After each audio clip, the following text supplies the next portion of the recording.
हम ज़्यादातर खुद को या हमारी उम्र से बड़े लोगों को ही मैच्योर समझते हैं।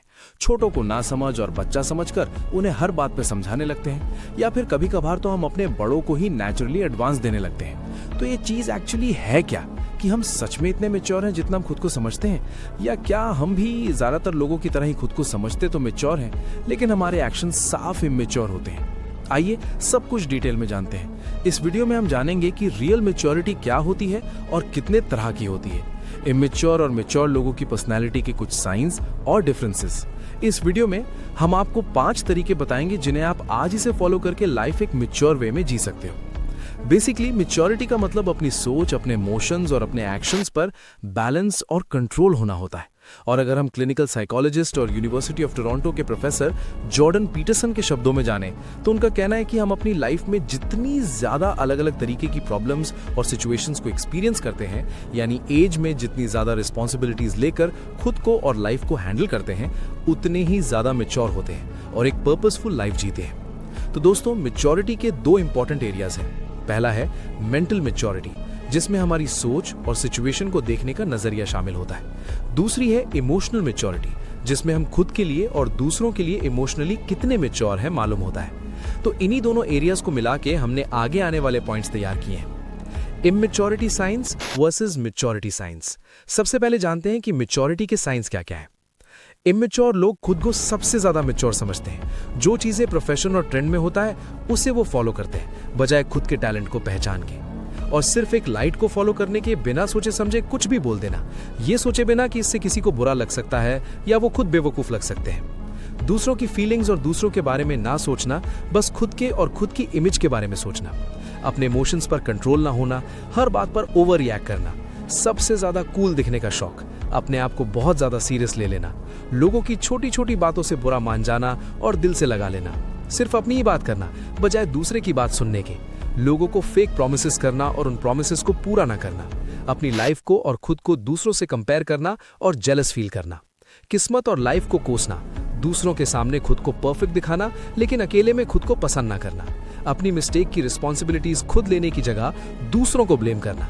ऐसी और की काफी सारे साइंस हैं। और वहीं मैच्योरिटी के साइंस हैं लाइफ को एक पर्पस के साथ जीना, मालूम होना कि उन्हें एग्जैक्टली लाइफ में क्या चाहिए और क्या करना है, कुछ भी बोलने से पहले थोड़ा सोचना, दूसरों की फीलिंग्स और दूसरों के एक्शन को समझना, इमोशनल फूल ना होना या अपने इमोशंस पर कंट्रोल रखना, चाहे कोई भी सिचुएशन हो उसे काम होके हैंडल करना, अपने आप को ज्यादा सीरियसली ना लेते हुए लोगों के मजाक में हंसना बिना रिस्पेक्ट गवाए, खुद बोलने से ज्यादा दूसरों की बात ध्यान से सुनना, कोई वादा जल्दी से ना करना और जो कर दिया तो फिर उसे निभाना, अपने माइंड हेल्थ, रिलेशंस, प्रोफेशन और नॉलेज को बेहतर बनाते रहना, अपनी और अपनों की रिस्पॉन्सिबिलिटीज खुद लेना बजाय किसी और को ब्लेम करने के।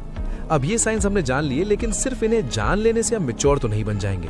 तो एक मैच्योर माइंड डेवलप करने के लिए कुछ तरीके अपनाने पड़ेंगे और वो तरीके हैं, number 1, don't think you are mature. जो ज्यादातर उम्र में बड़े लोग और यंग लोग गलती करते हैं वो है कि सभी अपने आप को मैच्योर समझते हैं कि मुझे सामने वाले से ज्यादा समझ है। खैर, यही कारण है रिलेशंस के बीच लड़ाइयां या आर्ग्यूमेंट का। लेकिन जब हम अपने आप को बाकी लोगों की तरह ही एक नॉर्मल इंसान समझते हैं तो हम हमारे आसपास के लोगों से रिलेट कर पाते हैं, बजाय ये सोचने के कोई मुझे समझ नहीं सकता क्योंकि मैं और मेरी सोच लोगों की सोच के परे है। हम खुद को मैच्योर समझने से मैच्योर नहीं होते, बल्कि हमारे एक्शंस शो करते हैं कि हम कितने मैच्योर हैं। Number 2, be proactive not reactive.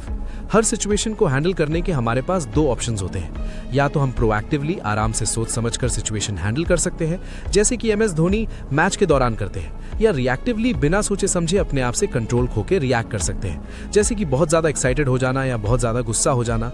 लेकिन प्रोएक्टिव रहना ही आपको एक बेहतर जिंदगी की ओर लेके जाएगा, क्योंकि हम कभी भी रिएक्टिव मैच्योर नहीं हो सकते।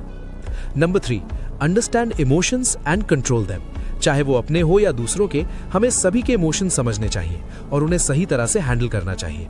हम सभी अपने इमोशंस तो अच्छी तरह से समझते हैं, लेकिन अब से आप स्टार्ट करो कि जो बातें लोग आपसे नहीं कह पाते या जो इमोशंस वो आपको शो नहीं कर पाते, वो आप ये समझ सको।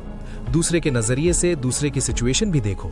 कोई आपका करीब है जिसने आपको गुस्से में कभी कुछ गलत बोल दिया, फिर वो जब आपसे आके माफी मांगे तो सामने वाले को माफ करना भी सीखो। अगर आपसे कुछ गलत हो गया है तो आप भी सॉरी कहने में शर्माओ मत, यही मैच्योरिटी है। Number 4, stay away from drama.